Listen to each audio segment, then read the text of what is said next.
Hola a todos. Bueno, nuevo lugar, 30 de octubre, capítulo 30 de este streaming podcast que hacemos para la comunidad urooncológica de Argentina y todos los países de habla hispana y la gente que habla inglés pero que también quiera escucharlo en versión español.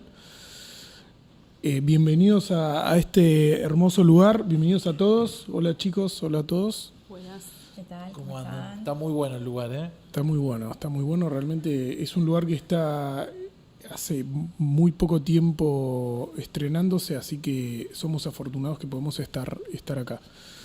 Bueno, estuvimos en ESMO, en Berlín. Episodio 30. Episodio 30. El día 30. Exactamente. Y hoy cumplía 65 años el Diego, además. Es como verdad, muchas hoy casualidades. en la nota es Sí, cierto. es como Cierto, muchas habló, casualidades. lo escuché a Coppola muy, Sí. muy emocionado. Día especial. Día especial. Hay muchos hits en este congreso, hubo muchos hits. Ahí verán nuestra primera imagen donde nos vemos felices riendo, diciendo vamos a compartir con todos ustedes la información nueva para llevarla a la práctica. Diciendo qué lindo centro de convenciones. Odiamos el centro de convenciones. Lejos, espero que no nos escuche ESMO. Que no nos escuche ESMO, pero muy a trasmano, realmente muy difíciles de encontrar los salones. Pero bueno, realmente hubo más novedades que en los otros eventos del año, más que en NASCO GU. Y bueno, tenemos mucho para contarles, así que vamos a empezar. Vamos a empezar con cáncer de vejiga, ¿sí? Y vamos a tratar de ir en las diferentes etapas del cáncer de vejiga. Y empezamos con un estudio muy relevante que a consideración de todos consideramos que cambia la práctica.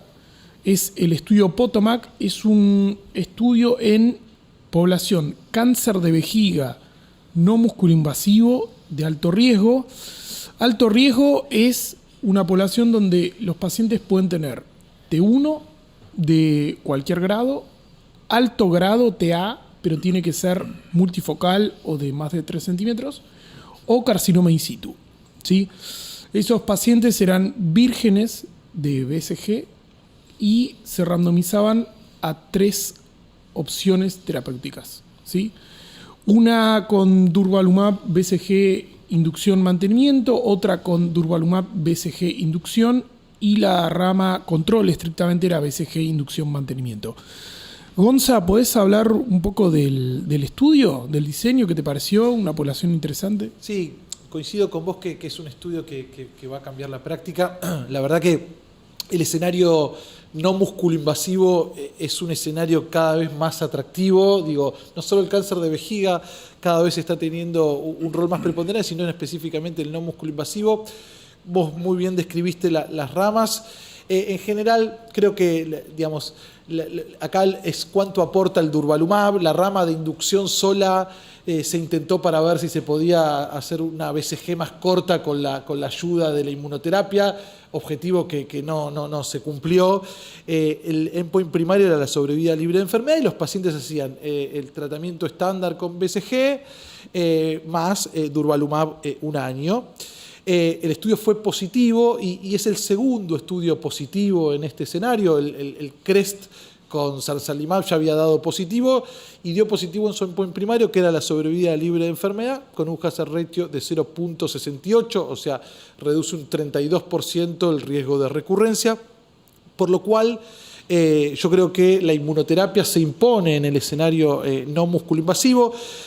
Obviamente acá, como todo, me parece que lo interesante son dos cosas. Tenía una rama comparadora muy fuerte, es decir, la BCG es un tratamiento, es el gold estándar y es un tratamiento efectivo. Y por otro lado, si bien quizás es un tratamiento que generó un 20-23% de eventos adversos grado 3 o mayor asociado a la inmunoterapia, y uno puede decir, bueno, en un paciente localizado, no musculoinvasivo, bueno, no hay que olvidarse que el cáncer de vejiga no musculoinvasivo de alto riesgo es una enfermedad que justamente puede desarrollar invasión del músculo, puede generar metástasis en el futuro, por lo cual el ser agresivos, entre comillas, desde el inicio me parece que va a ser el futuro. y también, digamos, anticiparnos a que el paciente no pierda la vejiga. ¿Por qué? Porque en los pacientes no respondedores a BCG, más allá de todas las drogas nuevas, el estándar sigue siendo la cistectomía radical, digamos, ¿no? Y aparte lo que decís ahí me parece muy importante respecto de, es una enfermedad agresiva y recurrente. Y si uno posterga tratamientos que pueden ser muy efectivos, realmente lo expone al paciente a resecciones reiteradas que afectan la funcionalidad de la vejiga. La tasa de recurrencia en esta población es cerca del 60%. Y me pregunto, más allá de comparar con los otros estudios, ¿por qué ya es como una tendencia que todos los estudios tratan de combinar una terapia inmunológica sistémica con una terapia local? Evidentemente hay mucha información respecto de que esto funciona, ¿sí? Sí, yo creo que justamente la BCG explota una cuestión fisiológica de la vejiga, que es que tiene poca absorción sistémica y eso genera una reacción inmunológica local, que era el fundamento y el tratamiento desde que comenzó la BCG, y justamente potenciar esa respuesta inmunológica con una terapia sistémica, digamos, desde el punto de vista del racional biológico, tiene mucha coherencia y se refleja en los resultados clínicos, ¿no? Un dato también que me parece interesante es que si analizamos las 3 ramas, vemos que no reemplaza el mantenimiento el agregado de la inmunoterapia, ¿no? La rama que más demostró beneficio justamente es la que combinaba el durvalumab con la inducción y el mantenimiento. Me parece que es un concepto importante que muchas veces vemos infinidades de pacientes que no llegan a cumplir en forma correcta el mantenimiento, ¿no? Y la rama que más beneficio demostró es esta, que por ahí uno hubiese pensado esto. El mantenimiento lo hacían 2 años. El mantenimiento en pacientes de alto riesgo se puede incluso prolongar hasta 36.4 meses. Acá utilizaban 2 años. Creo que es también en esta consideración de intentar acortarlo con un agente nuevo. Los llevo a todos a la discusión poniendo esta comparación de los 3 estudios que combinan BCG con inmunoterapia, y lo que podemos decir de este estudio es el que más largo seguimiento tiene un gran beneficio en T1, tiene un gran porcentaje de pacientes con carcinoma in situ. Fíjense que ahí en ninguno de los estudios da positivo estadísticamente, y dan todos positivos en sobriedad libre de enfermedad. ¿Qué piensan respecto al endpoint y les cambia la práctica a ustedes? Si lo pudieran utilizar, ¿lo utilizarían en un tratamiento sistémico con inmunoterapia combinado? Yo creo que sí, absolutamente. Hoy vi un paciente, de verdad, lo vi hoy en el consultorio, un paciente con un carcinoma in situ de inicio, que está terminando su 3er año de BCG, del esquema de LAM, y el hombre tiene progresión con carcinoma in situ, con un T1A, y sin invasión de músculo. Y la charla que tenés que tener con esos pacientes es que el estándar es cistectomía radical. Porque hoy, ¿qué tenés para ofrecerle en Argentina o en el resto del mundo que tenga acceso? Pembrolizumab como monodroga, 19% de pacientes libres de enfermedad a 2 o 3 años, más datos no tenemos. Sin duda, no es algo satisfactorio para la mayoría de los pacientes. O gemcitabina o docetaxel intravesical, que tampoco tenés un nivel de evidencia 1A para eso, que son extrapolaciones de otros estudios. Entonces, realmente esos pacientes se enfrentan a ese dilema de la cistectomía radical que ningún paciente tiene, o opciones que no están realmente validadas. Entonces, para un paciente, eso es sobrevida libre de eventos, es sobrevida. Obviamente que hicieron toda la discusión si eso significa preservar la vejiga, y eso en parte significa preservar la vejiga. Claro. No tener un evento es preservar la vejiga, porque ante el evento, lo primero que tenés que pensar es una cistectomía radical. Entonces, eso para los pacientes es fundamental. Esta diapositiva tiene un error, porque me parece que para una de las cosas podemos, al comparar los estudios, echarle la culpa. La fácil es salir por el lado de que el atezolizumab es una droga peor. Esa es la fácil, la salida fácil. Algunos lo mencionaron, el discutidor mostró que en realidad los datos no avalan eso de que el atezolizumab es una peor droga, cosa que sin embargo está en la cabeza de muchos. Pero lo que se diferencian fundamentalmente el Potomac y el CREST es en la cantidad de dosis de BCG que tienen, porque tienen más tiempo de BCG. Y como ya vimos y dijo Caro, el mantenimiento es importante, nada reemplaza el mantenimiento, y las dosis de BCG son importantes también, lo sabíamos de estudios previos que hacían menos dosis y le iba peor a los pacientes. Entonces, y además los resultados de la rama control son extremadamente superiores a lo que fue el esquema de LAM tradicional. O sea, evidentemente hacemos mejor la BCG, mejor la RTU. Por eso la BCG ha sido un estándar y el esquema de LAM por 25 años. Hace 50 años, casi 50 años que usamos BCG. Porque es un muy buen tratamiento. Entonces, agregar sobre eso y sobre vía libre de eventos en estos pacientes a mí me parece muy valioso. Para mí, entre el Potomac y el CREST es un nuevo estándar. 1 o 2 años de inmunoterapia, una endovenosa, otra subcutánea. Veremos después acceso, costos. El Potomac es el estudio más práctico, solo 1 año de inmunoterapia. Los otros son 2, pero con una BCG adecuada. 2 años de BCG bien hecha, 15 dosis el primer año, inducción, mantenimiento, con un esquema de LAMA adecuado. Está bien, es la mejor manera para mí de hacer las cosas. Bien, o sea, todos coincidimos que cambia la práctica. El ALBAN también lo presentaron ahora en este ESMO, pero fue un estudio negativo, con un diseño similar, pero con atezo y fue negativo. Yo creo que un poco lo que decía Juan y lo que comentaba antes, ¿no? A la hora de sopesar el tema de los eventos adversos, que también fue una de las críticas o de lo que se planteó en la discusión, me parece que aclararle a un paciente que si hace un esquema de BCG adecuado y hace inmunoterapia, tiene menos posibilidades de tener que sacarle la vejiga, eso sí. Uno va a tener un aliado a la hora de darle continuidad al tratamiento. Eso, ahí quiero corregir porque lo estaba buscando acá el dato, no me quiero hacer el canchero, justo tengo que discutir esto mañana en Fleming. En el Potomac, la mediana de dosis de BCG fueron 20 en ambas ramas, no 14. Creo que es importante porque el error en esta tabla para mí tiene mucho que ver por qué 2 estudios son positivos con más BCG. Es equivalente al CREST, ¿no? Claro, versus otro que es negativo con menos BCG, claramente menos BCG.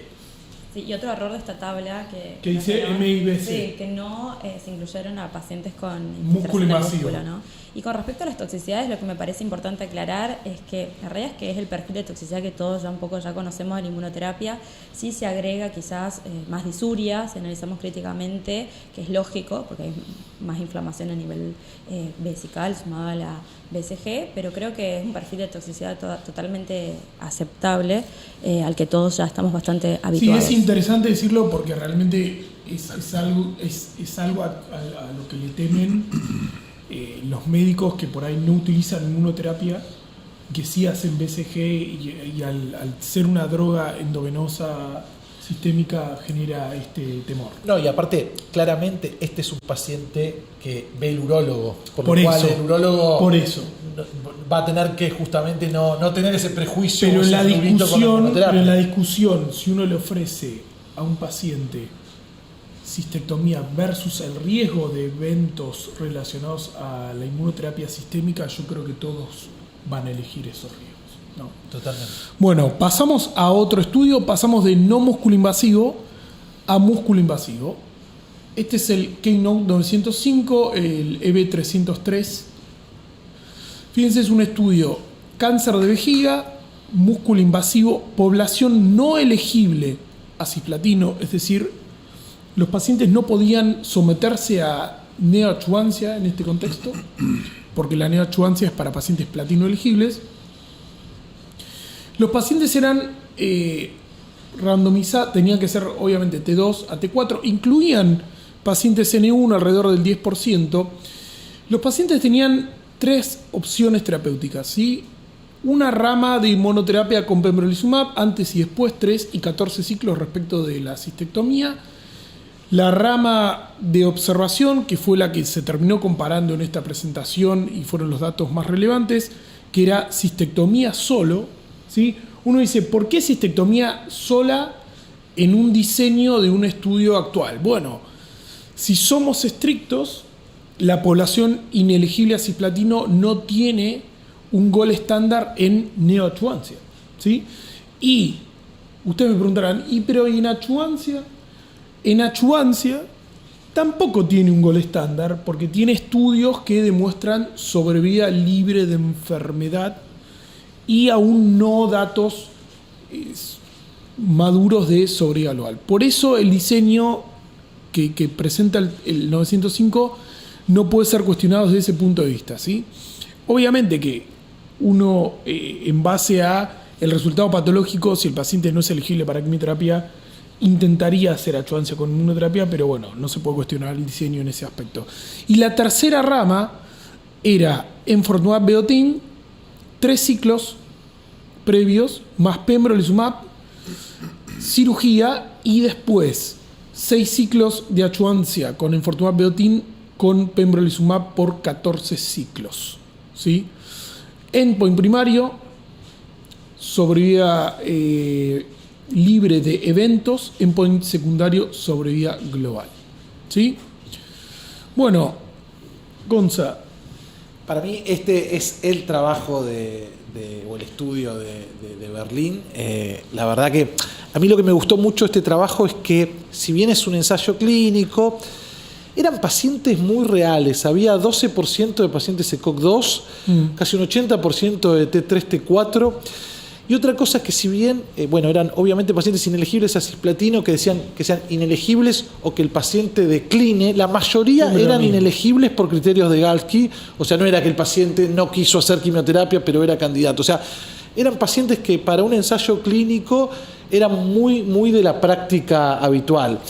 Y los resultados, escandalosos, ¿no? Es decir, tiene sobrevida libre de progresión, hazard ratio 0.40. Usted, fíjense, a mí me sorprende mucho la rama control. O sea, la cistectomía sola, el 60% recayó a los 2 años, y después, cuando pongan las curvas de sobrevida global, el 40% falleció a los 2 años, digamos. Entonces, la verdad que obviamente es un nuevo estándar, beneficio en todos los endpoints, sobrevida libre de enfermedad, sobrevida global, y una tasa de respuesta patológica completa que no tiene ningún tratamiento periaperatorio, 57%, sí. Por lo cual para mí es un estándar, y como venimos viendo, el anticuerpo conjugado, el enfortumab vedotin, pasó de segunda a tercera línea a primera, y ahora a escenario perioperatorio, prácticamente sin escalas.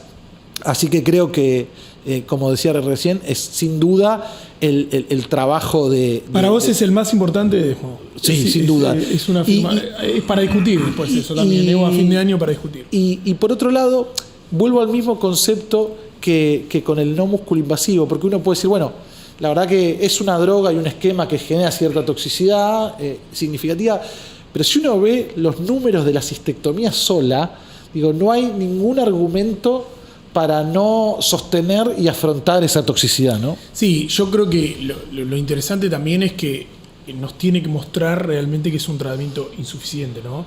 Y si nos ordenamos un poco, ya tenemos agentes biológicos, tanto en población elegible a cisplatino, población inelegible a cisplatino. Es verdad que la población elegible a cisplatino en el estudio Niágara fue con clearance de 40 o más.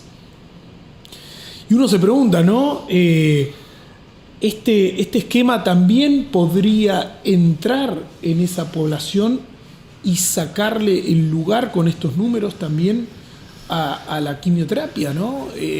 No es estándar y no es para hacer ninguna recomendación, pero realmente los números son impresionantes, y además hay que tener en cuenta que justamente había pacientes que declinaban el cisplatino, o sea, que eran pacientes que no querían quimioterapia y querían agentes biológicos. Sí, igual era la minoría, era un 16% de la población, y si analizamos en detalle, vimos que la mayoría de los pacientes que se consideraron inelegibles, como suele pasar en la práctica, era por el clearance, ¿no? Y que muchas veces tuvimos esta discusión, que incluso estaba dentro de los criterios de Vita sumamente criticados, el tema del clearance. Acá, en este ensayo, el 60% de la población tenía un clearance menor a 60, ¿sí? O sea, entre 30 y 60 de clearance, y así que también nos demuestra la eficacia del enfortumab en pacientes con bajo clearance, ¿no? Que también por mucho tiempo se discutió, sí. Y teníamos algo de evidencia, pero no tan fuerte como esta. Yo creo que 2 cosas que surgieron para la práctica de este estudio, muy importantes discusiones que vamos a tener que tener, y cuando lo charlamos el otro día con el grupo de urólogos del Austral surgió esto. Siempre decíamos, cuando la tasa de respuesta patológica pase el 50%, tenemos que tener una seria discusión sobre a quién le vamos a hacer cistectomías radicales. Porque si la mitad de tus pacientes van a venir con una anatomía patológica que dice no tiene tumor, la primera pregunta de la mitad de tus pacientes van a ser ¿para qué me sacaron la vejiga? Si no tengo tumor en la patología. Y acá es el 57%, es una barbaridad, es histórico, es récord absoluto, y obviamente Jonathan Rosenberg, que fue quien lo discutió y que es súper severo como discutidor y siempre muy crítico porque tiene una vara muy alta en la calidad de trabajo que él hace. Como cambio absolutamente, y puso esto de discutamos cistectomía. O sea, la próxima discusión es a quién hacemos cistectomía. Y después, que esto lo decíamos incluso cuando tuvimos algunos advisory board de estos estudios y el 304 que se viene en Elegibles a Platino, que es el diseño es raro, porque esto de hacer enfortumab vedotin después de la cistectomía, como te queda un paciente después de la cistectomía. ¿Y qué pasó? Muchos pacientes no hicieron el componente adyuvante. En esto se mezcla resultados de otro estudio que vamos a hablar ahora. ¿Qué pasa si el paciente es ADN tumoral circulante negativo? Y si tiene una respuesta completa patológica o prácticamente patológica, ¿quién le va a hacer tratamiento adyuvante a un paciente que tiene una respuesta patológica completa y que tiene ADN tumoral circulante negativo? Que es lo que van a tener la mayoría de los pacientes, porque si vamos a los números es el casi 60% de los pacientes. ¿Y qué tratamiento le vas a hacer después de eso? Si tenés ya varios estudios que vamos a mencionar ahora, donde el ADN es el mejor biomarcador que tenés para tratar o no tratar un paciente con adyuvancia. Entonces el diseño es raro, creo que vamos a hacer más neoadyuvancia, creo que se van a operar menos vejigas, cada vez menos, y los urólogos lo están reconociendo, aunque cueste, porque no es una derrota de ellos, sino es una cosa como avanza la ciencia. Y después creo que la adyuvancia está en discusión. Sí, aparte me agarro de ese hilo y digo, los pacientes que recaen acá realmente se expusieron al gol estándar de primera línea, básicamente. Uh-huh. Entonces, la terapia subsecuente también va a ser discutible en el futuro porque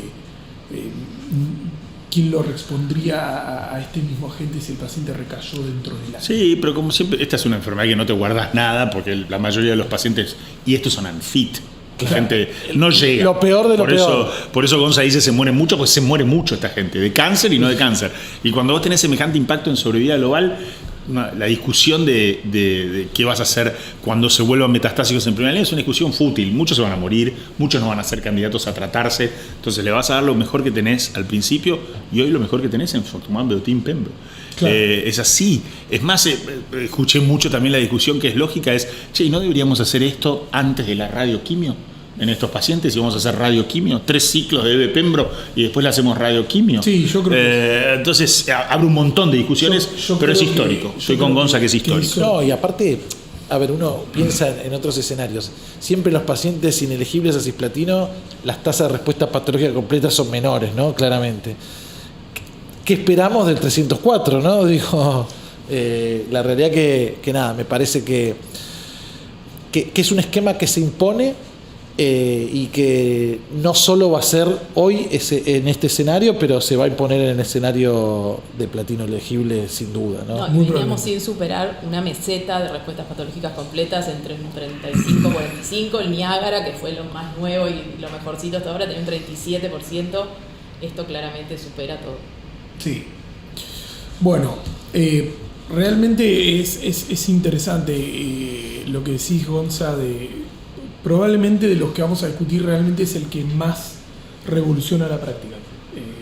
Creo que voy a coincidir. Sí, incluso por estos datos, ¿no? Un 50% de reducción de riesgo de muerte en esta población. Y una población que realmente era muy huérfana de tratamiento. No, incluso me parece que hasta por cuestiones de acceso y por lo que decía Juan, si nosotros podemos curar más pacientes simplemente con 3 ciclos de enfortumab vedotin pembro, que uno sabe que en el escenario metastásico los pacientes van a recibir un tratamiento más extenso, por lo cual hasta para el sistema va a ser costo efectivo hacer este esquema en un escenario más precoz. Bien.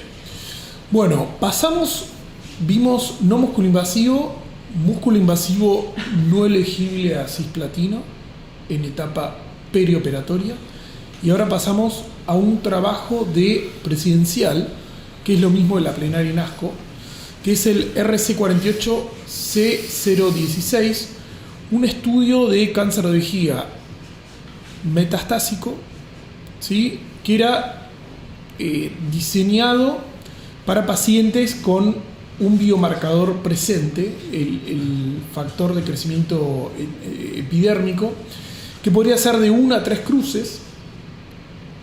Los pacientes eran randomizados 1 a 1, obviamente en la población seleccionada como pre-screening molecular, a hacer disitamab vedotin más toripalimab versus quimioterapia, acá se incluía pacientes elegibles o inelegibles a cisplatino, tenían que ser elegibles a quimioterapia. Un endpoint, un objetivo primario dual, sobrevida libre de progresión y sobrevida global. Un estudio que se realizó en forma completa en China, no hubo centros externos. El estudio chino. El estudio chino. Vamos a hablar mucho de la discusión más que RC, no sé cuál, el chino de Bequía. Exactamente. Bueno, hablemos un poco de esto, Andy. Dale. Recordemos que veníamos de la vara muy alta, ¿no? Sí. 302 como un nuevo estándar de tratamiento. Algunos detalles de este estudio, como ya dijimos, es chino, con lo cual, particularmente en la población en China, no está aprobado el avelumab mantenimiento, o sea que en la rama control es solo platino gemcitabina sin mantenimiento. Uh-huh. Por otro lado, el acceso a EV-Pembro está bastante limitado también en China. Y respecto de la población, ya dijimos que está seleccionada por biomarcador, son pacientes que sobreexpresan HER2, ya sean 1, 2 o 3 cruces. Esto está aprobado por comité central, digamos, esto está revisado centralmente y es un biomarcador que en realidad frecuentemente está sobreexpresado. Hoy con datos más actuales sabemos que está entre un 60-80% de los pacientes sobreexpresan. Toma todas las cruces. Absolutamente. Sí. Sobreexpresan HER2, o sea que no es algo infrecuente. Y otro detalle de este estudio es que, bueno, tenía casi un 50% de la población con tracto uroterial alto. Eso es muy interesante, sí. Lo cual también le da un peor pronóstico. Peor pronóstico, sí, porque son pacientes que no se llegan a diagnosticar con la misma accesibilidad del método diagnóstico. Puede subestimarse el estadio y ser metastásicos inicialmente. Es muy interesante y tiene un perfil biológico diferente. Exactamente. Bueno, y este estudio tenía un endpoint primario doble, sobrevida libre de progresión y sobrevida global. Ambos fueron positivos. La sobrevida libre de progresión demostró una reducción del 64% del riesgo de progresión o muerte. También llevó a aplausos, no de pie, pero en la presidencial hubo aplausos. Y también en cuanto a sobrevida global, una reducción del riesgo de muerte de 46% a favor de la rama con disitamab vedotin y toripalimab. Y algunos detalles, si se quiere, respecto de la toxicidad, porque es lo que uno empieza a plantearse, ¿no? Bueno, diferencias y similitudes con EV-Pembro, justamente por estar dirigido a HER2 y no a Nectina-4, bueno, no tiene toxicidad cutánea, eso es una característica a favor de disitamab. Tampoco parece que la hiperglucemia sea un evento adverso que llame mucho la atención. Obviamente sí necesitamos este biomarcador para poder ofrecerle el tratamiento a los pacientes, o sea, es un pasito previo que tenemos que hacer. Y después, bueno, algunos detalles en cuanto a diferencias en comparación de estudios, que es lo que no tenemos que hacer, pero todos terminamos haciendo, sobre todo duración de respuesta y tasa de respuestas patológicas, tasa de respuestas completas, que con EV-Pembro es un poco más que con disitamab y toripalimab, pero la verdad que me pareció un estudio. Sí, fueron ahí, bueno. O sea, 70%, digamos. Sí, lo que cambió fue las respuestas completas, más que nada. Va a parecer que está armado, pero de verdad que hoy también vi un chico joven que tiene un diagnóstico reciente de cáncer de pelvis del lado izquierdo, con metástasis ganglionares supra- e infradiafragmáticas. Y lo que charlé hoy con él es muy influenciado por lo que vi en este estudio. Le dije, mira, nosotros tenemos un estudio corriendo, que está en Argentina en varios centros, varios lo tenemos, que es disitamab vedotin pembrolizumab versus Javelin. La verdad te vamos a testear, si sos HER2 positivo te vamos a ingresar, si te toca la rama de disitamab vedotin pembro te vamos a dejar, y si te toca Javelin podemos charlar de sacarte y pasarte a EV-Pembro, porque es de verdad lo que yo voy a hacer con el paciente y lo que quisiera que hagan conmigo. Y eso muy influenciado por este estudio. Fue interesante, vimos 3 estudios chinos en esta presidencial. Cuando presentaron de pulmón antes que esto, el discutidor dijo, con esto fue también muy impresionante, yo de pulmón no sé nada, pero vi que era muy impresionante, aprendí, y el discutidor dijo, ¿es necesario con estos resultados reproducir este estudio fuera de China para que se transforme en un standard of care global? Bueno, esto creo que es aplicable a este estudio. Lo estamos haciendo porque lo estamos reproduciendo con disitamab vedotin pembro, así que ya lo estamos reproduciendo globalmente. O sea, lo bueno es que vamos a tener datos globales y vamos a saber de verdad si lo que pasa en China es solo en China o es reproducible, pero estudio impresionante. Perdón, te voy a decir algo. Lo que el chino no contestó cuando subió al estrado, una de las primeras preguntas que le hicieron fue: si tenés las dos opciones, ¿qué haces? ¿Ebepembro o Disitamab vedotin toripalimab? Y él no supo contestar, estaba muy, obviamente, nadie enfocado, lo sabe. etcétera. Pero bueno, yo creo que un poco en tu respuesta, si vos tenés la opción de un biomarcador, más allá es una población amplia de más del 60%, yo creo que confiaría también un poco en el biomarcador, sí. Por eso se hacen biomarcadores, y además en que este fármaco, si bien tiene el mismo payload, no deja de ser un anticuerpo conjugado de nueva generación. Y esto que decía Andy de el perfil de toxicidad tiene que ver con la menor desconjugación que hay de la carga útil con respecto a otros fármacos previos. Entonces, sí. Vimos la presentación juntos y una cosa que llama la atención, que uno hubiera querido por ahí, nos hubiera hecho más fácil el trabajo, es que los una cruz, dos cruces o tres cruces se benefician igual. Sí, exacto. Hubiera sido más fácil para nosotros que los de tres cruces sean los que más se beneficien, porque entonces ya era fácil para la práctica. Sí. Lo testeas, le das dos, tres cruces, le das ebepembro, le das una cruz o nada y le das ebepembro. Pero no, los 1, 2 o 3, el beneficio es similar, entonces con ser positivo ya alcanza. Bueno, y se usa un testeo, el otro día hablamos de esto a propósito del protocolo, y se usa un testeo que es como el de gástrico, no que es como el de mama. Los umbrales son para gástrico, no para el de mama, ¿no? El testeo para HER2, que eso, bueno, es importante para los patólogos y para la práctica, pero quiero decir, no es lo mismo que mama, es más parecido a gástrico como se testea. No, y a ver, coincido con Hernán lo del biomarcador, y la verdad que obviamente que el esquema se está reproduciendo, como decía Juan, pero la verdad que también, digamos, a veces hay cierto prejuicio con que es un trabajo chino, pero la verdad que los chinos hacen ya buenos autos, buenas computadoras y publican en New England, porque los dos trabajos se publicaron en New England, y por lo cual no tienen que abrir ningún centro fuera de China. Por lo cual me parece que reclutan en una tarde, creo yo. En una tarde. Consultorio una tarde reclutan. Bien. Así que bueno. Quiero decir, digámoslo, lo que voy a decir suena viejo, pero hace más de 20 años que hago esto ya. Eso es tristísimo que lo diga, pero hace más de 20 años que hago esto. Y nunca vi en mi vida un congreso que se le acerque a la cantidad de estudios de cáncer de urotelio y el cambio de práctica. Ni me imaginé en años anteriores que iba a presenciar un congreso donde íbamos a ver 3 o 4 estudios en urotelio, que fue muchos años una enfermedad huérfana. Bueno, lo que siempre hablamos, que realmente uno cuanto más casos tiene, más cosas malas y buenas ve, pero todos seguramente tenemos un paciente curado metastásico con más de 5 años de seguimiento de cáncer de vejiga. Uno fue un paciente incluido en este estudio clínico que realmente tuvo respuesta completa radiológica sostenida. Así que bueno, realmente es verdad que avanza, pero también genera mucho beneficio y mucho cambio en los resultados.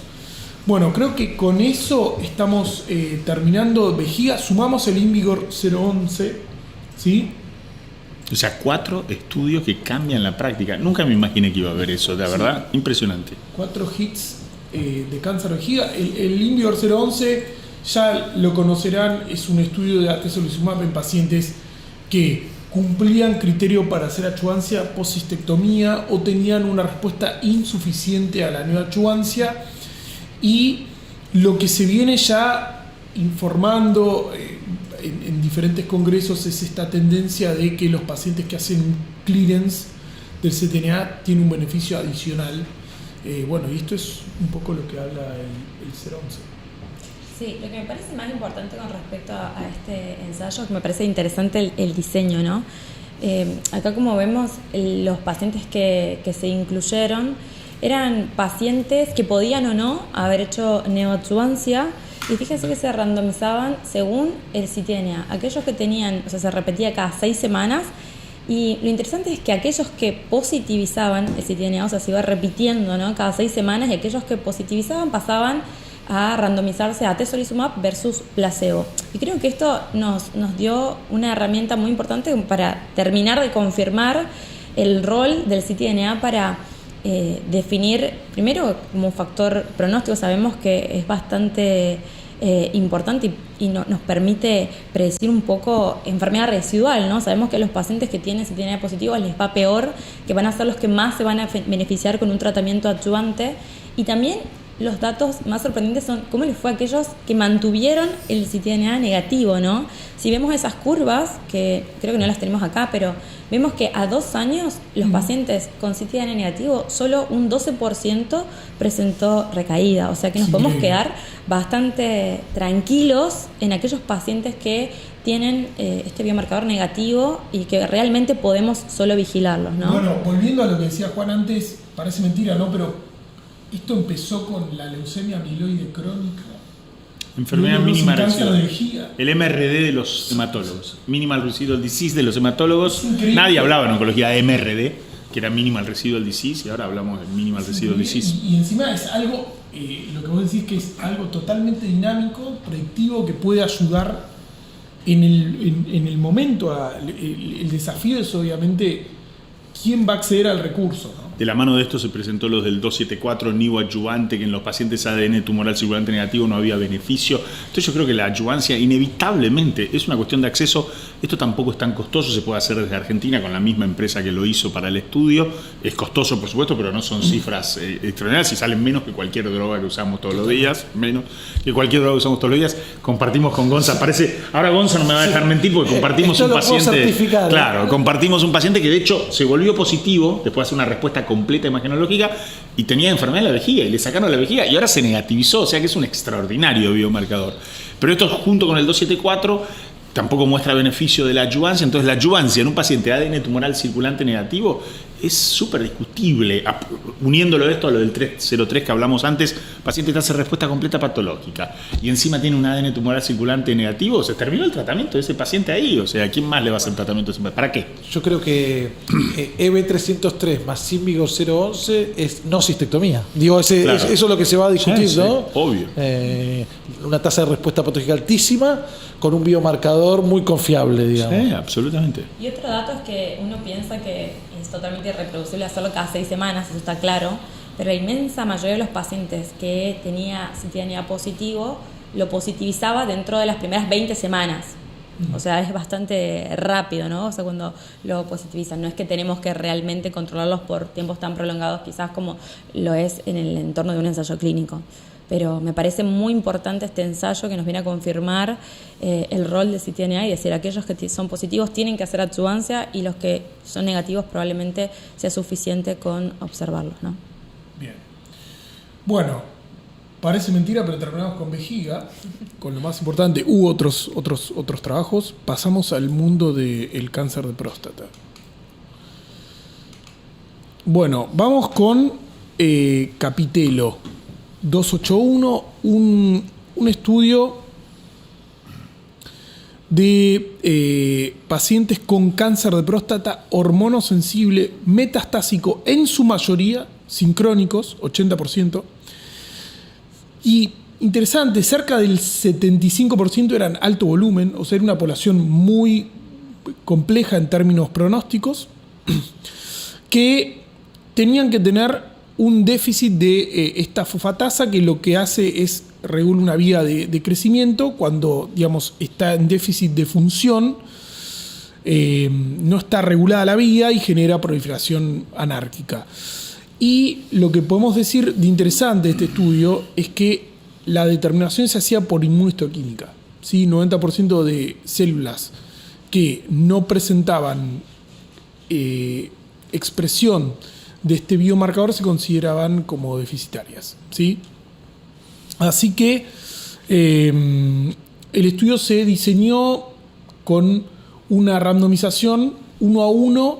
Esto sí se puede decir que es contra gol estándar, porque los dobletes no están desafiados de una manera correcta contra los tripletes u otros fármacos. Por lo tanto, el gol estándar era el brazo comparador con abiraterona.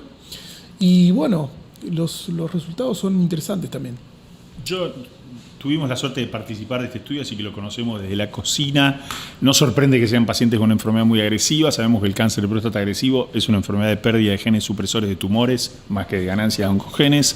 PTEN, retinoblastoma y P53 es lo peor que le puede pasar a un paciente, lo que llamaríamos el triple negativo de cáncer de próstata. Sabemos que los pacientes que tienen pérdida de PTEN tienen una enfermedad agresiva, así que no sorprende. Los pacientes que nosotros incluimos en el estudio eran pacientes jóvenes, eran pacientes con enfermedad agresiva, y digamos un dato más que se comentó, algunos de estos pacientes progresan sin progresar por PSA. Así que también puso sobre el tapete esta discusión si tenemos que en estos pacientes tener muy en cuenta las imágenes y no solo el PSA, porque tuvieron muchos eventos de progresión sin que aumente el PSA. Ojo, que esta parece ser una enfermedad distinta. También lo que vos dijiste es cierto, el doblete es un estándar, pero siempre están los discutidores para atacar un estudio y dicen, bueno, pérdida de PTEN podría ser un biomarcador predictivo de beneficio del docetaxel, porque es verdad que es una enfermedad distinta. Entonces decían, bueno, quizás tendría que haber sido triplete. Impracticable. No puedes hacer un estudio de triplete versus triplete más capivasertib. O sea que es verdad que es una crítica ridícula al estudio, porque no se puede diseñar un estudio así con 4 drogas versus 3 drogas, pero es cierto que sincrónico, alto volumen, realmente. En la vida real lo que se va a plantear en estos pacientes es triplete con quimioterapia o agrego capivasertib, si es que el capivasertib logra su aprobación con estos números. Lo digo porque el beneficio está y existe. Cuando ya te marcan las cosas con los meses entre una y otra curva, es que te quieren transmitir un mensaje porque no fue tan impactante el hazard ratio ni el intervalo. Entonces te empiezan a poner esos 7,5 meses, y entonces estoy seguro que como estrategia de marketing vamos a escuchar mucho lo de 7,5 meses de diferencia en sobrevida libre de progresión radiográfica. Pero las dos curvas tienen resultados de enfermedad agresiva, muchos pacientes progresan. Fíjense, nosotros, de hecho, todos los pacientes que tenemos en el estudio progresaron, incluso los que fueron randomizados a capivasertib. Algunos progresaron tarde, algunos progresaron sin PSA, tal cual lo que nos muestra el estudio. Y es un beneficio modesto. Quizás hay que seleccionar mejor a la población, usar secuenciación de nueva generación. Bueno, toda una serie de hipótesis se barajaron, pero esperábamos más de este estudio. Esta es la realidad. Para los que participamos, esperábamos más.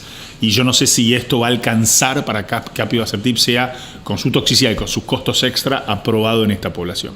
Bueno, una pregunta. ¿Hubo algunas diferencias en cuanto al beneficio según el porcentaje de eficiencia, ¿no? O sea, se incluyeron pacientes que tenían menos del 90% de células que expresaban PTEN, y los que más se beneficiaron eran los que no tenían expresión, o sea, los que tenían el 100% de deficiencia de PTEN. Quizás, o sea, en esa población en la que más seguro nos vamos a sentir en implementar esta combinación, me parece. O sea, son bastante notorias las diferencias. Yo creo que sí. A ver, el estudio se trató de hacer y se hizo práctico. La inmunistoquímica es algo barato, accesible, fácil de hacer. Obviamente, secuenciación de nueva generación hubiera sido más costoso, más difícil de implementar para un estudio sponsoreado por la industria. También sabemos que esta vía no se inactiva solo por la pérdida de PTEN, es un poco más complicado que esto. La vía de PI3K, KT-mTOR es una vía más complicada, hay todo tipo de mutaciones en PI3K, hay toda una serie de alteraciones moleculares en esta vía. Esto es un primer approach, un approach práctico, accesible, económico, con una inmunistoquímica sencillo de leer. Yo esperaba más el estudio, ¿qué quieren que les diga? Esperaba más. Realmente hay que reconocer que los últimos estudios que han cambiado la práctica en cáncer de próstata hormonosensible han demostrado positividad en sobrevida global. Que es verdad, cada vez es más difícil de mostrar. Este estudio da positivo en sobrevida libre de progresión radiológica. Me quedé pensando en lo que decías de la quimioterapia, el triplete, el diseño, y pensaba, ¿no? Docetaxel, 16 semanas, triplete y capivasertib mantenimiento podría ser una opción interesante. Sí, es capivasertib, no es capivara, esto no es un carpincho. Esto no es un carpincho, aunque puede ser como regla capivasertib. Pero no podés hacer un estudio de miles de millones de dólares. Esto es cuando uno entiende cómo se hace un estudio, los miles de millones de dólares que invertís, te vas a jugar, no sabes qué hace el capivasertib con la quimio. No se puede criticar el diseño realmente contra. Está bien. Lo que sí es un desafío realmente, seguramente va a quedar como una indicación más en las guías, una recomendación más, pero no sobre otras. Yo tuve la misma sensación de Juan de que esperaba más, no por el no impacto en sobrevida global, porque la verdad que fue comparado con una rama control potente, es el peor paciente, pero vos ves el hazard ratio del PFS y la verdad que suena como gusto a poco. Elena Castro, que lo discutió, fue muy crítica Dura. con el estudio y con el testeo. Dura. La realidad que también es, a ver, en este paciente, llevar a la práctica un paciente, la mayoría de no, alto volumen, PITEN deficiente, un NGS, esperar el NGS para... Digo, la realidad que uno en la práctica clínica muchas veces tiene otros tiempos, ¿no? Entonces, y obviamente era mucho más fácil la inmunistoquímica. Lo que comentaba Carolina del porcentaje, es cierto, lo que pasa es que si uno se reduce a ese porcentaje quedan muy poquitos pacientes, ¿viste? Porque no sé si no eran 4%, eran muy pocos pacientes que tenían más de mayor o igual a 99%. Yo también tengo la duda si se va a incorporar en la práctica clínica, digamos, de manera aprobatoria con estos números, ¿no? Y me parece que si se aprueba va a quedar para un subgrupo de pacientes, digamos. Sí, yo creo que va a ser de esos trabajos que se van a seguir elaborando los datos ¿cómo dicen? Granularity, se van viendo subgrupos y se va a terminar terminando de determinar un grupo de pacientes que digamos se beneficien más. Así para todos los pacientes parece poco. Sí, hay que un punto más, al menos en mi experiencia, el único paciente que tengo en tratamiento en este estudio lleva 4 años de tratamiento y realmente el perfil de toxicidad es bueno. O sea, sí, es verdad. Es bueno, es cutáneo, metabólico. Diarrea. Pero, sí, es una droga bioral, puede producir diarrea, pero realmente, a diferencia de otras terapias dirigidas, tiene un perfil de toxicidad que realmente es más manejable, no es tóxico a nivel medular. Así que bueno, pasamos a otro estudio también que generó mucha discusión, que es el PSMA Addition, ¿sí? Gusto a poco. Un estudio, una muy buena frase me pareció muy interesante. El gusto a poco sería el título de próstata para gusto a poco. Discusión en el grupo Euronco. Un estudio cáncer próstata hormonosensible con metástasis.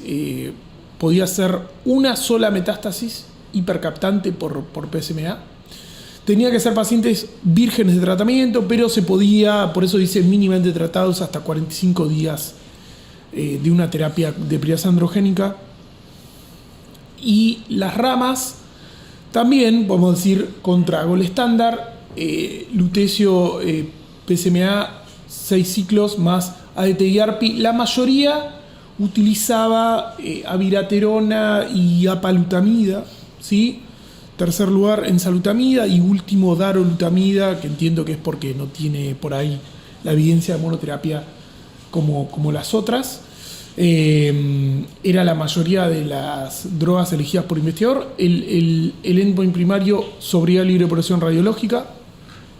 Algo del diseño que quieran decir, si alguien le quiere pegar al estudio. A ver, fue un estudio muy inclusivo, ¿no? Como demasiado, quizás una sola lesión ya hacía que los pacientes fueran candidatos a recibir lutecio. Creo que parte de los resultados que vamos a ver, para mí tienen que ver con esto, con la selección de los pacientes. Por lo demás, la rama comparadora, como dijimos, es un gold standard.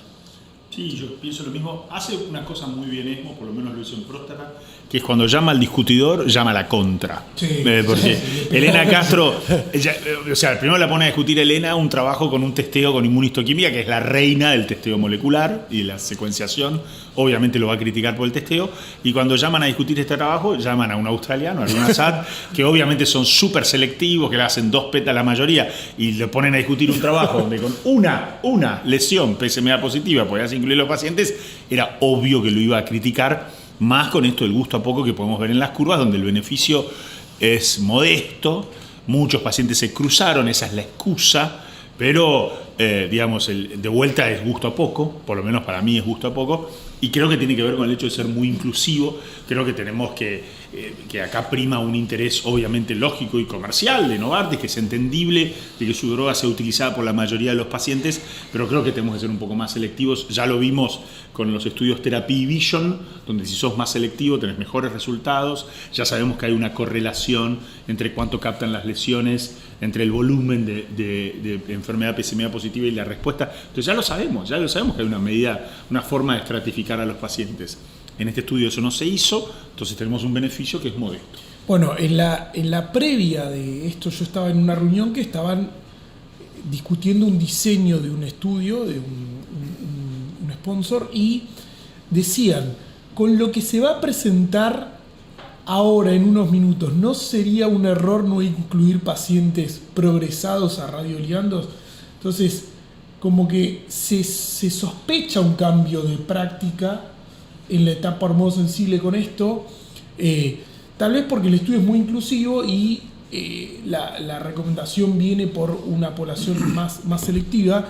Pero hay un dato que a mí me gustó del análisis de su grupo, que fue los pacientes que tenían Gleason más alto se beneficiaban menos. Y los pacientes que tenían PSA más alto se beneficiaban más. Lo cual habla de una cierta correlación entre la positividad del tratamiento con la diferenciación del tumor, ¿sí? Entonces ahí hay un argumento de decir, bueno, y si lo tratás al paciente en la etapa hormonosensible con lutecio, tal vez tenés más posibilidad de atacar realmente el biomarcador, el que se expresa más en esta población, y en la etapa resistente podés tener una población más indiferenciada, ¿sí? Pero la realidad es que también queda como entre las opciones que no se pueden comparar con las otras terapias. Seamos realistas, además. Argentina. Es muy difícil hacer lutecio PSMA, y lo dice quien más ha hecho lutecio PSMA en la República Argentina. Es extremadamente difícil hacerlo en pacientes post-quimio cuando hay un estudio que tiene impacto en sobrevida global. Se acaba de aprobar lutecio PSMA prequimio en toda esta semana. PSMA4 no tiene impacto en sobrevida global. Mucho cruce, lo que quieras. Hay que decirlo, vida real. Hay muchos auditores, pagadores que dicen sin impacto en sobrevida global, menos te lo voy a dar. Claro. Y en este escenario, que son muchísimos pacientes, muchos más pacientes, 87% de la población. el acceso a 6 dosis de lutecio PSMA, cuando no tenés impacto en sobrevida global, en la República Argentina va a ser dificilísimo. Lo único que también me parece para destacar respecto a esto que decís, es que al igual que el docetaxel, es un tratamiento finito. Sí, pero el problema es el costo. El problema es el Sale costo. 25 millones de pesos cada aplicación. Entonces el problema es que los pagadores, seamos sinceros, hablemos de Argentina, no te lo van a dar, punto. Estoy hablando de lugares con súper acceso donde trabajo yo. Esto es la realidad y lo hemos hablado con los pagadores. Totalmente. Entonces, seamos sinceros, en Argentina, vamos a ver cómo madura este estudio. Sobrevida no va a tener, por la cantidad de crossover, no va a tener. Pero seamos sinceros, en la práctica va a ser muy difícil. Totalmente. Muy difícil. Y también yo creo que es un estudio que va en contra de la corriente, ¿no? Porque, digo, ¿a quién se le ocurriría intensificar un paciente con una sola metástasis? Digo, estamos discutiendo si en ese paciente podemos acortar el tratamiento sistémico, consolidar con SBRT, digo, o con radiocirugía. Me parece que insisto, obviamente entiendo el objetivo de por qué ser más inclusivo, obviamente, y es un objetivo comercial. Yo creo que, a más allá del acceso, incluso con acceso pleno, me parece que va a ser para un grupo de pacientes. En Argentina el acceso va a ser, digamos, lo que decía Juan, ¿no? Ya las indicaciones indiscutibles del lutecio con impacto en sobrevida, post-quimioterapia, mejoría de calidad de vida, hoy son un problema. Esto es casi ciencia ficción, digamos, ¿no? Y mielodisplasia, aplasia medular, que es otro tema, otra alarma que trajo el discutidor. Estás tratando pacientes que van a vivir años al principio de su enfermedad y digamos, hay algunas alteraciones en la médula. Y que después pueden requerir inhibidores de PARP, quimioterapia, otro radioligando. Que dijo además que un argumento muy interesante de esto que decís, Juan, que es si el paciente tiene una metástasis o dos metástasis, realmente, y la selección no es por una captación muy importante, el radiofármaco se puede concentrar con mayor cuantía en tejidos normales. Por eso la tasa de serostomía, porque... Entonces, también es un punto muy relevante que hizo hincapié. Efecto lavatorio, zinc effect, así lo llamó, que es como, claro, no lo capta la enfermedad Y como en un lavatorio se te va el PSMA y lo captan los tejidos sanos. Totalmente. Toxicidad renal, otro tema Sí. que mencionó el discutidor. Acordémonos que el Mucho PSMA, más alta que en los otros estudios. claro, PSMA es un muy mal nombre, porque es antígeno de membrana específico de próstata, y este antígeno de membrana no es específico de próstata. Y el tejido que más lo capta después de la próstata es el riñón. Entonces los riñones reciben radiación, porque captan PSMA. Lo ves en cada PET. El intestino capta, las salivales captan, los riñones captan, las lagrimales captan. Por eso tenés la toxicidad de los tejidos que reciben radiación. Entonces vas a tener también, ojo, con la toxicidad renal de estos tratamientos. Bien, voy al siguiente estudio y les voy a hacer una pregunta a todos, a ver qué me contestan, porque estoy un poco desorientado con tanta información. El Amplitude solo presentó en esta etapa datos de calidad de vida, donde inicialmente hay una reducción, pero esto después como que compone y se mantiene en el tiempo. Esto fue lo que se presentó en ESMO. El estudio Amplitude, como recuerdan, es una población hormonosensible, metastásica, 75% aproximadamente sincrónicos. El objetivo primario fue sobriedad libre de progresión radiológica. Ya había sido presentado, no me acuerdo si en ASCO o en ASCO con un hazard ratio de 0,6, 0,5 en BRCA. Y la pregunta que me hago yo es, ¿cuáles de estos estudios le puede ganar al triplete o lo puede desafiar? O realmente qué difícil seleccionar si uno tuviese todos los recursos para estudiar poblaciones, ¿no? Porque hay muchas opciones, más allá del acceso, que también va a ser algo interesante. Sí. Pero ¿a quién de estos 3 biomarcadores que vimos, cuáles le ganarían a un triplete que hoy es para una población amplia, un tratamiento más barato, de 16 semanas, con toxicidad manejable, conocida, donde realmente también la población es muy inclusiva, se puede incluir sincrónicos de alto volumen, incluso de alto riesgo? Entonces, difícil, ¿no? Seleccionar. Antes que eso, quiero hacer otro comentario de vida real. El dueño de esta combinación comercializa esta combinación con el nombre Aquiga, el nombre comercial Aquiga, que es en una misma pastilla las dos drogas. Eso no va a suceder en Argentina. Entonces, de vuelta, es interesante, podemos discutir de biología, podemos discutir los estudios que se ven, los biomarcadores, pero no vamos a tener esta posibilidad en Argentina, por una cuestión de la cantidad de genéricos que hay de abiraterone, por el mercado argentino, por un montón de factores. No vamos a tener Aquiga, la pastilla con niraparib más abiraterone, disponible en Argentina. Tal vez tengamos el Talapro 3. Eso sí lo vamos a tener, sí. Y todos esperamos que el Talapro 3 tenga resultados aún más positivos que esto, por todos los motivos que hemos discutido en otras oportunidades. Bueno, cuando el Talapro 3 sea positivo, talazoparib y enzalutamida va a haber en Argentina, pero Aquiga o la combinación de estas dos drogas no va a estar en Argentina. Entonces podemos hacer hipótesis y charlar teóricamente, pero prácticamente esto no lo vamos a poder hacer nosotros en Argentina. Ni el sponsor de esta droga va a testear pacientes en Argentina, ni vamos a tener esta combinación en Argentina. Esa es la realidad. Yo creo que respecto a los inhibidores de PARP, donde no quedan dudas es en pacientes BRCA mutados, que es el que siempre está llevando un poco las curvas, o sea que ahí yo me orientaría así, claro, a una combinación como esta. O sea, tendrías que a tantas opciones ser más específico, o sea, ir específicamente al subgrupo de pacientes donde vos decís, bueno, el paciente que sería ejemplar para el PSMA addition sería un paciente con múltiples lesiones, comparado mucha captación, con FDG, claro. Bueno, el paciente con PITEN que realmente no tenga otras opciones, que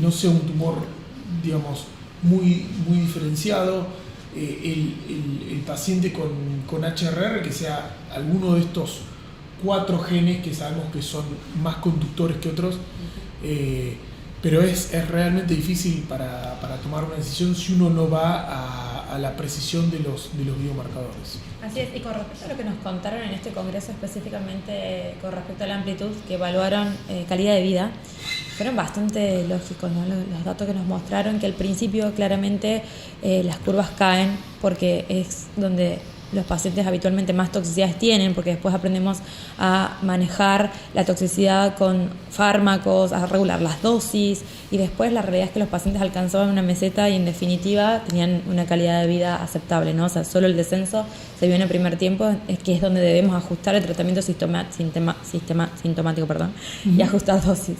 Claro.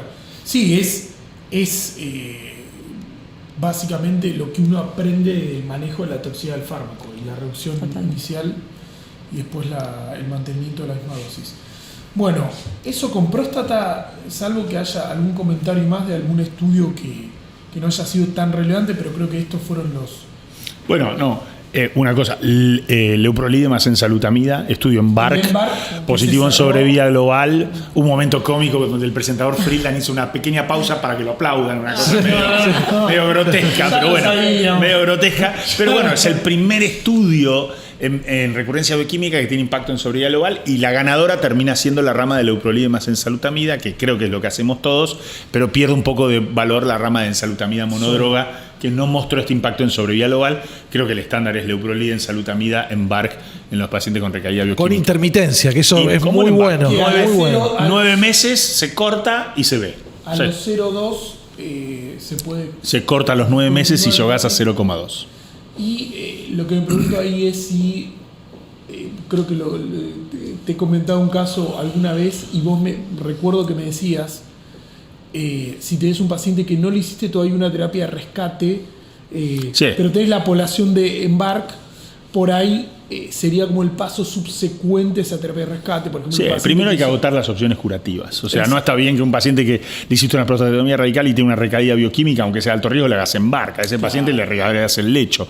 A un paciente que hizo radioterapia y tiene la posibilidad de hacer HIFU, le hace HIFU, o le hace SBRT como reirradiación, o un crío. Paso previo a eso. Una vez que se te acabaron las opciones de curarlo, viene EMBARC. La otra que pongo en cuestión ahí es...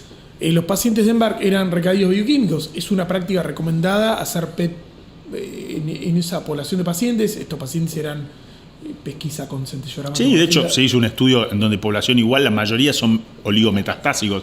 Y entonces, está bien, sí. Y ahí, lo único que puede cambiar, y EMBARC tenés que hacer, no hay ninguna duda, y tenés que hacer leuprolida ensalutamida porque eso tiene impacto en sobrevida global, prospectivo. Lo que podés hacer es que lo que hacemos muchas veces, que a eso le agregás ese BRT, si querés, de las oligometástasis, extrapolando resultados como el Exten o el Radiosa u otros estudios. Pero lo que tenés que hacer es EMBARC, eso tenés que tenerlo claro. Es leuprolida más ensalutamida, en un paciente que cumple criterios de inclusión de EMBARC, aunque tengas un PET que te muestre oligometástasis. Perfecto. Lo tenés que hacer. Excelente. EMBARC es lo que tenés que hacer. Después podés discutir si haces ese BRT en las oligometástasis, eso no es standard of care, puedes extrapolar de otros estudios y agregarlo para aumentar el periodo off. O sea, tratás las lesiones, te las jugás como el Extena, que tenga un periodo off más prolongado.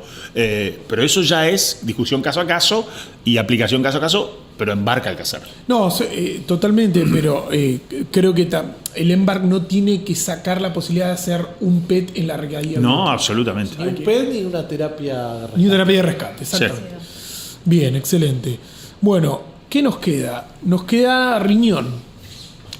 El estudio Rampart, un estudio en cáncer de riñón que no solo era para células claras, también incluía pacientes con carcinoma de células renales no claras. Un estudio tenía 3 brazos, el brazo de monitoreo, el brazo de durvalumab y la combinación, ¿sí? Lo que se terminó comparando principalmente fue monitoreo en realidad se compararon los 3, pero lo que mostraron los resultados de estas 2 ramas, la rama combinada con la rama de observación. ¿Qué vieron de este estudio ustedes? Algunos datos a tener en cuenta es que fíjense que para elegir la población usaron el score de riesgo de Leibovitz, que básicamente tiene en cuenta el T, el tamaño tumoral, el grado histológico, la necrosis, factores que sabemos que son importantes, e incluyeron a pacientes con score de riesgo a partir de intermedio, que le da 3 puntos. Y si somos objetivos y criticamos un poco este trabajo, vemos que un 45% de la población era de riesgo intermedio y la realidad es que no se beneficiaron con la combinación de durvalumab más tremelimumab. Sí, la población de alto riesgo, que van a ser aquellos que tienen más de 6 puntos de Leibovitz. Si bien los resultados fueron positivos para la población general, que son estas curvas que vemos, esa pequeña diferencia, ¿no? Que como siempre vemos que los pacientes que más se benefician, por supuesto, son los de mayor riesgo. Incluyeron células claras, como dijiste, también se incluyeron pacientes de estadios 4 resecados, pero aquellos que tenían metástasis en suprarrenales y cutáneas, ¿sí? Como dato a tener en cuenta. Y Y el estudio es DFS, digamos, o sea que no es lo que tenemos en el 564, ¿no? Fue un estudio golpeado por el COVID, golpeado porque en el medio tenés el 564 positivo, ¿cómo vas a tener un abrazo de control? Ya no es más, tuviste que ajustar la población, bajar la cantidad a la mitad de los pacientes que planeaste, cegarlo cuando no era un estudio cegado. Entonces son estos estudios que lamentablemente chocan en el medio del camino y se van acomodando como pueden. Obviamente eso hace perder valor al estudio, lo mismo que vimos con el de atezolizumab, el de pembrolizumab adyuvante, que fue un estudio también golpeado por la pandemia, cambia el endpoint. El estudio más puro, prolijo de esto es el 564, punto. Los demás no son estudios tan puros. Sí, tan el checkmate también el 914 de Bristol, que dio negativo. Bueno, ese además dio negativo. Pero podemos decir que es un estudio que incluye una población que no es pura células claras, pero refuerza el concepto que decía Caro, de población riesgo alto, que, digamos, comienza con T3 grado 3 o T2 grado 4 o N1 positivo. O sea, la adyuvancia ya está seleccionada para pacientes que tienen alto riesgo de recaída. Y viene bien discutir esto esta semana. También conocimos hace 2 días que es positivo el estudio de pembrolizumab más belzutifan versus pembrolizumab. Es solo un comunicado de prensa, creemos que lo vamos a ver en ASCO genitourinario. Los resultados nunca me acuerdo si es el 011 o el 022, porque los dos fueron positivos esta semana. Sí, el 011 y el 022, ok.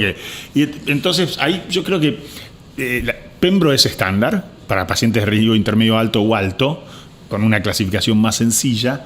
Y si la discusión va a ser si agregamos un CTLA4 o si agregamos belzutifan, con el perfil de toxicidad de belzutifan, creo que la discusión que se va a plantear a partir de ASCO genitourinario va a tener que ver más con qué agrega belzutifan y con ver los resultados del LIGHTPARK, la rama control, que ya es pembrolizumab solo, claro, si se condice con lo que vimos del 564. Entonces creo que la adyuvancia va por otro lado.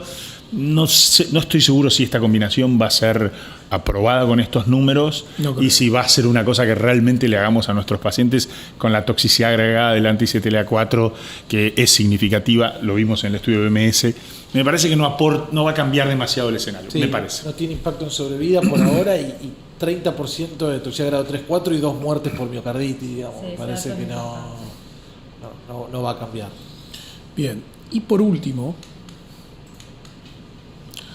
vamos al estudio Necio, ¿sí? Un estudio que, de los pocos estudios de neoadyuvancia, un fase 2 que incluía acá sí una población pura de células claras, que abarcaba desde T1 clínico grado 4 hasta N1, con una resección que fuera completa, macroscópicamente hablando, y el diseño era básicamente 3 ramas, una rama de monoterapia con nivolumab, una rama de nivolumab y ipilimumab y una rama de relatlimab con nivolumab, ¿sí?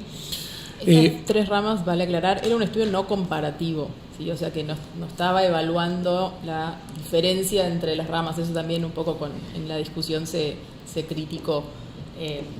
Y otra cosa quizás que llama la atención es lo variable de los criterios de exclusión. Son pacientes que en su mayoría tenían un grado histológico bajo, 1 o 2, y en su mayoría eran T3, pero el riesgo de recaída en esta población es muy variable, entre un 20 y un 60%, o sea que en el medio...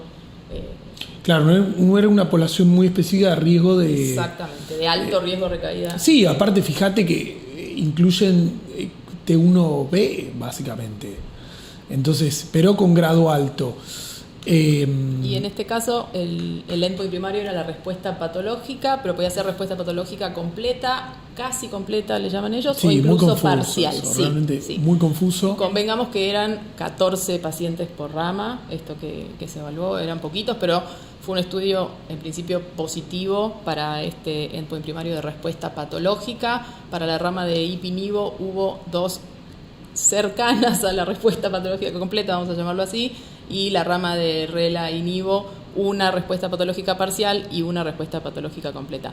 Y cuando evalúan la respuesta radiográfica, la verdad que fue muy modesta. Muy pobre, sí. La mayoría de los pacientes tuvo enfermedad estable y después obviamente iban a nefrectomía. Sí, evidentemente, digamos, todavía no tenemos realmente una opción para hacer neoadjuvancia en cáncer de riñón. Era un tratamiento corto, ¿no? Eran 2 ciclos solamente de cualquiera de los 3 esquemas, 6 semanas de tratamiento previo a la nefrectomía. Yo creo que, digamos, lo que buscaba era como el Abacus o el otro que ahora no me acuerdo el nombre, Pure 01 en energía, es probar un concepto. Es un poquito de inmunoterapia, mostrar que tiene actividad y que sea la base para después hacer otras cosas. Creo que no es más que eso. Tenemos este estudio de Axel Beck, el de avelumab más axitinib en neoadjuvancia, con resultados interesantes. Lo hemos usado en algunos pacientes y hay pacientes que responden bien, sobre todo cuando le das el antiangiogénico. No es un estándar, no lo va a hacer en breve ni en largo tampoco. Vale la pena discutirlos en casos muy seleccionados. Sí, y aparte lo que decía Andrea, de realmente la cirugía del cáncer de riñón no es la cirugía de cáncer de vejiga. Entonces uno selecciona casos que son difícilmente resecables, que tienen más riesgo de recaída. No era la población tan enriquecida en este estudio. Bueno, creo que con eso llegamos. Me gustaría comentar brevemente 2 palabras, porque eso también es práctica clínica. Esta semana también vimos un comunicado de prensa que lenvatinib más belzutifan es mejor que cabozantinib. Todavía no sabemos cómo ni cuánto. Lo sabremos el año que viene. Pero en ESMO se presentó el estudio de lenvatinib más everolimus versus cabozantinib. Fue un estudio fase 2, pero mostró que lenvatinib y everolimus es mejor que cabozantinib en tasa de respuestas objetivas, en tiempo a la progresión. Entonces, esa sí es una discusión que tenemos en la práctica clínica. Tenemos esas drogas en Argentina. Cuando tenemos que tratar a un paciente que progresa inmunoterapia, tenemos cabozantinib, tenemos lenvatinib y everolimus. Creo que este estudio le da un lugar que necesitaba. Es un fase 2, pero es lo que hay en ese escenario.